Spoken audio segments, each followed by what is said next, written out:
Hey, what's up, everybody? It's Jeff White, Jeff White Fitness Solutions. Thanks for checking out this video today. And today we're going to talk about the economy. And this is financial fitness. Now, we all know that the U.S. is going through something right now.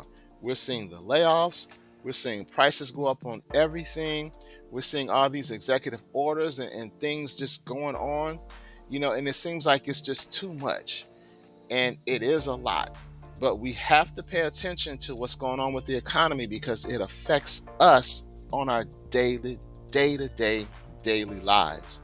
And that's exactly what we're going to do today. So in this video, this is a financial fitness video, and we're going to talk about three things or three signs that the U.S. economy is in worse shape than we thought. And we have to pay attention to this, and we have to start preparing and acting accordingly, because after you watch this, you may come to the same conclusion as me that things will not get better before they get much worse. So please like the video, please share the video, and please leave a comment and let me know what you think. Let me know if I'm off base or what do you think. And please subscribe to the channel because I'm really trying to grow this channel. So I like to talk about a variety of different things that are really important to us physically, mentally, spiritually, and financially. And this one here is definitely a financial concern.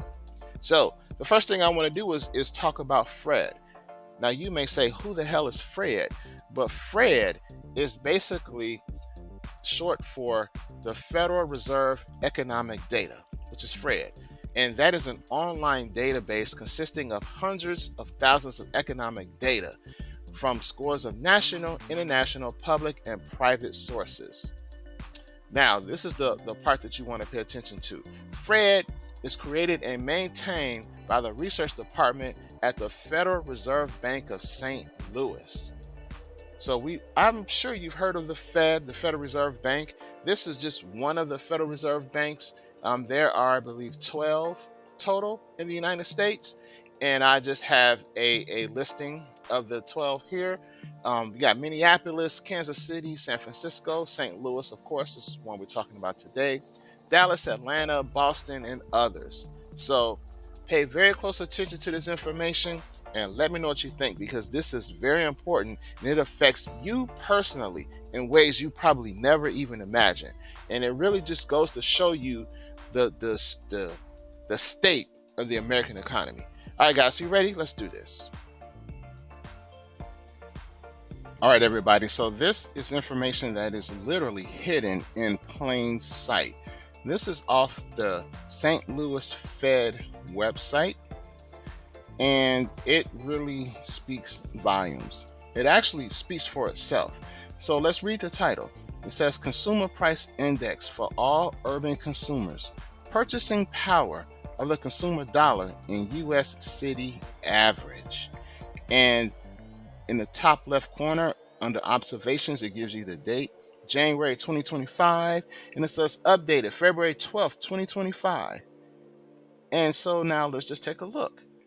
So on the graph itself, on the left, where it's right around 1,000, that date is, and I'm going to include the link to this so you can look at this yourself. But that is starting May in 1913. 1913 is when this chart starts. You can see the purchasing power of the dollar is pretty high. I mean, that's pretty good. That's real good. But then you see it starts to decrease. Then it does bump back up. So it bumps back up. So it goes all the way down. It hits a low point in 1920. And then it kind of goes back up in 1933. And then from there, it just starts to gradually just keep dropping until today, January 2025. That is the purchasing power of the dollar. Let that sink in. That's the purchasing power of the dollar, and it has dropped tremendously. And we've all known that you can't buy as much as you used to, and now this shows it. Now, I really want to point this out, and here's the thing I really want people to pay attention to. This is bigger than Trump. This is bigger than Biden. This is bigger than Obama. People are quick to blame the current president or the previous president for all the problems that we're facing in the country. And mind you, some problems can be attributed to the current president, the previous president, whatever. But when you look at this chart, you can see that this is a U.S. problem that has been going on for decades. Decades. The purchasing power of the dollar has been dropping for decades. This is a systematic issue, and I don't know how anyone can fix this. I don't know if it's possible. So take a really good look at that. And another thing I want you to look at is, do you see those blue lines that are going vertical periodically throughout the chart? Those blue lines indicate U.S. recessions. So the U.S. has had recessions throughout the years because that is normal. But if you notice, for the last, say, 10, the U.S. hasn't had any recessions.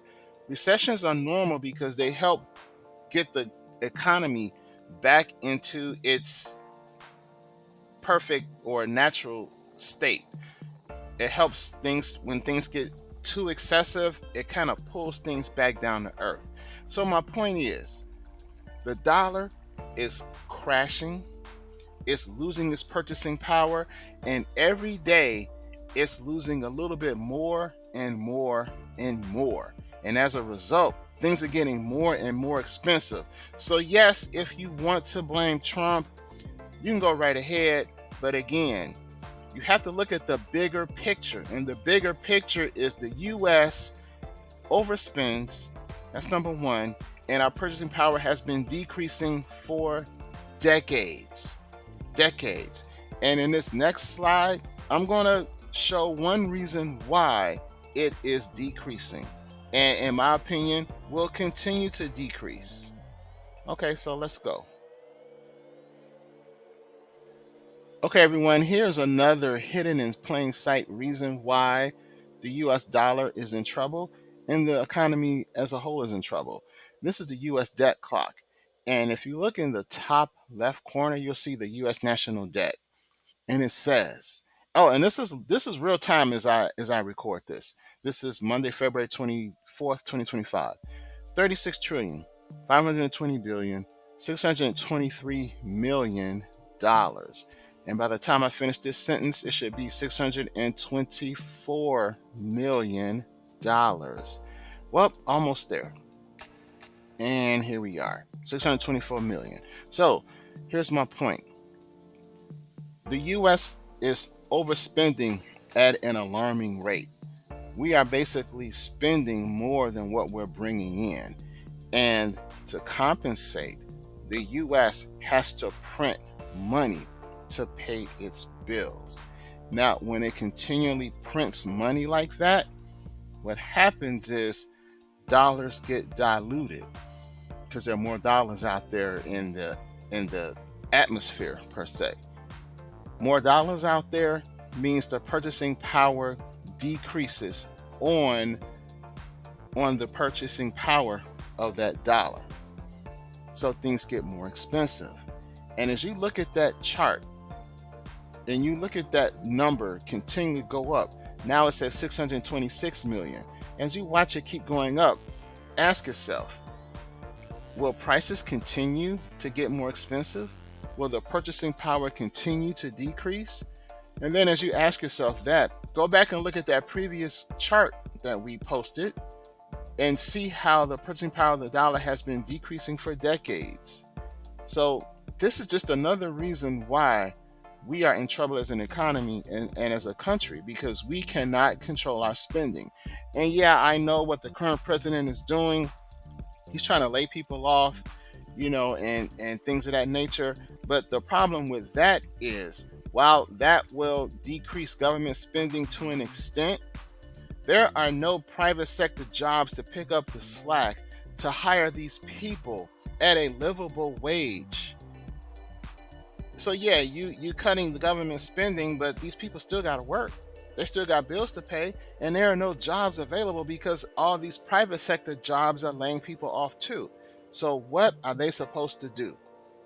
Where are we supposed to go from here? If you get laid off from your job and you can't find another job that's going to pay you a wage good enough to pay your rent, pay your mortgage, pay your car insurance, pay your home insurance, pay your food bill, pay your child care expenses, we're stuck.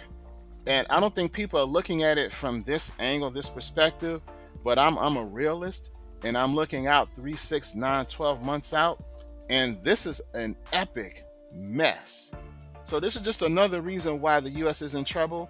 And we're going to go on to the next slide and show more reasons why we're in trouble.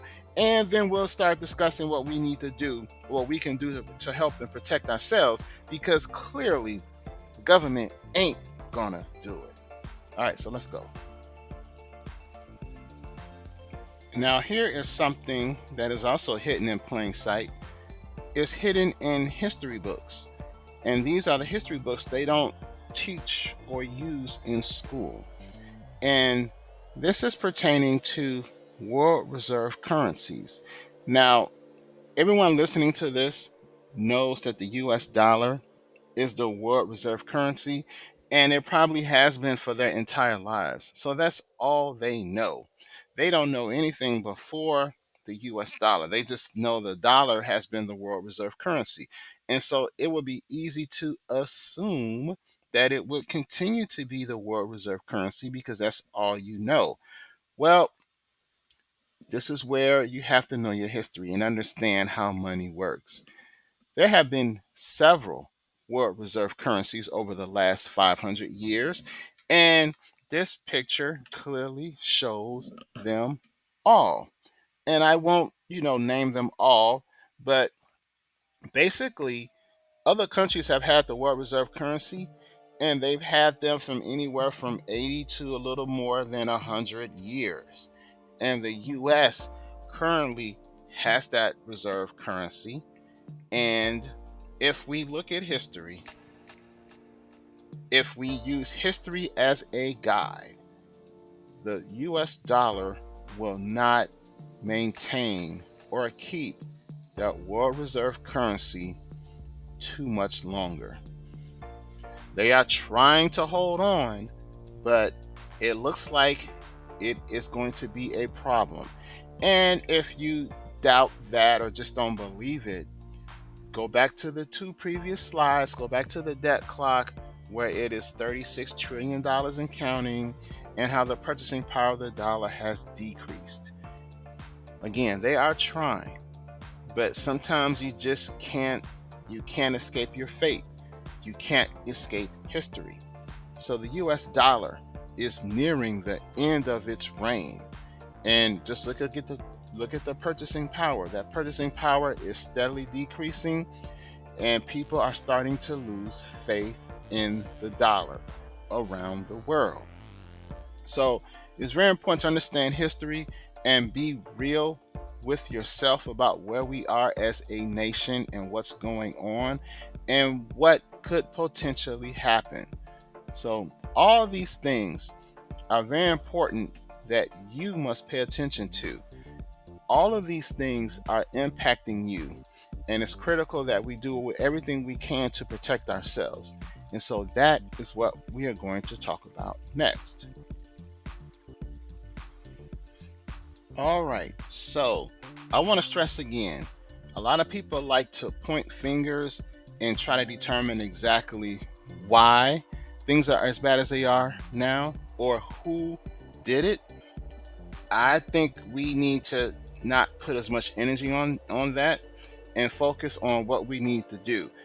Like, for example, if I know a hurricane is coming towards me, I'm not finna try to break down why the barometric pressure is the way it is and why the wind is pushing it towards me and anything of that nature. I just know there's a hurricane coming and I need to get the hell out the way.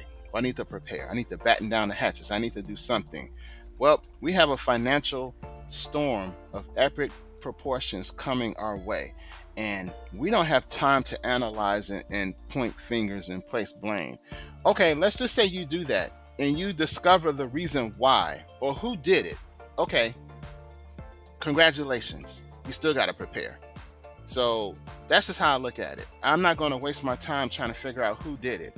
I'm looking at the trends. I'm looking at where we're going, where we came from, where we're going, and what the potential outcome could be. That's what I'm going to focus on right now. And that's what I think all of us should do. Yeah, you can try to analyze things, but don't overanalyze and don't spend too much time trying to figure out why and place blame. Focus on what you need to do to protect yourself and your family.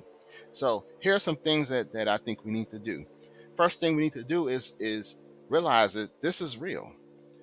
Again, in the United States, we had the reserve currency for over 100 years, and we just assume that's how the world is.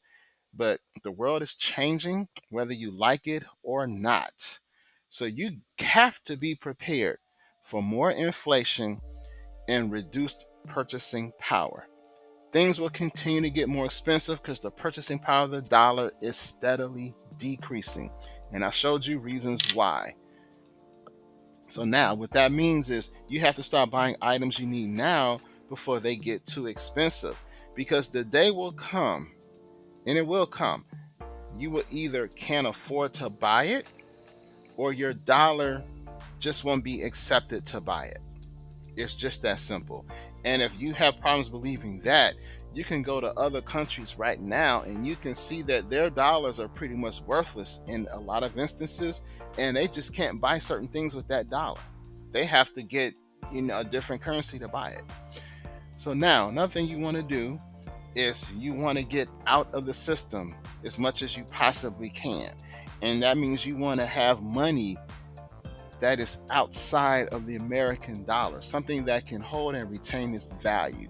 And that two things would be physical gold and physical silver. Both have been used as money for thousands of years. And over the last 2 to 3 years, countries or central banks around the world have been accumulating gold by the ton because they know that is real money. And see, that's something else they don't teach here in America. They don't teach you what money is. They don't teach you what real money is. They don't teach you what sound money is. All you talk is about the dollar, which is a fiat currency. Do you know what fiat means? It's fake. It's not even real. It's just a piece of paper. And now they're trying to take away the paper dollar and just give you digital dollars that are not even worth anything. But we're not taught that. So you want to get something physical. So if that dollar collapses, you will have something. You will have some type of money. And then when the dust settles, you could possibly, potentially, most likely be able to convert that gold or silver into the existing currency so you can buy the things you need to buy. And when I say buy things you need to buy, you want to buy other assets. You want to buy some land. You want to buy some real estate. You want to buy some things that can help you generate revenue. You don't want to take your gold and buy some tomatoes. If you're going to buy anything, you might buy a tomato farm. But you want to use that to take yourself to the next level, or at the very least, protect yourself from an economic calamity that we're facing. So yeah, as I said, accumulate assets that can generate revenue. That is going to be key, because if you have assets that can generate revenue, that revenue could be in the new currency or it could be in dollars, but you have money coming in. And that's going to be especially important as these layoffs increase. You don't want to be relying on the government to hopefully or potentially, give out stimulus checks, because people will need those. But you want to have your own money coming in, and preferably multiple income sources as well. So, with that said, I do have two products here of mine on the screen. One is a children's book, and it is Planting Seeds, the Children's Guide to Entrepreneurship. And that book is available on Amazon. It is available in English, French, and Spanish. And I believe children are key because they may have an open mind to learning new concepts about working and employment and having your own job. The average adult, they're so focused on getting that one job, they may be afraid to become an entrepreneur. But as we age, as we get older, as our society grows, we need to understand that we can't rely on that job and we need to have our own to protect ourselves. And I also have an online course here. It says Tired of the 9 to 5, How to Retire Early with Passive Income. That is an online course that is on Udemy. And in order to survive going forward, we must have multiple income streams. Multiple income streams, because you cannot rely on that one job anymore. Because not only will that one job not pay all your bills, there's a good chance you could lose that one job. And if you lose that one job, then you're really stuck. So that is the video today, guys. Let me know what you think. Leave me a comment. Tell me what you think. But in my opinion, the US dollar is in serious trouble. And I left some things out, other things that are going on, but I just want to give you a general idea of where we're headed and why we're headed in that direction. I didn't even go into how other countries are reacting to the dollar and what they're doing. So that we can do that in another video, and I've done that in previous videos also. But just know you have to start taking care of yourself, because they're not going to talk about this in mainstream media. They're not going to talk about this in school. And quite frankly, they may not want you to know, because another thing that you have to worry about is about control, and they might want to control you.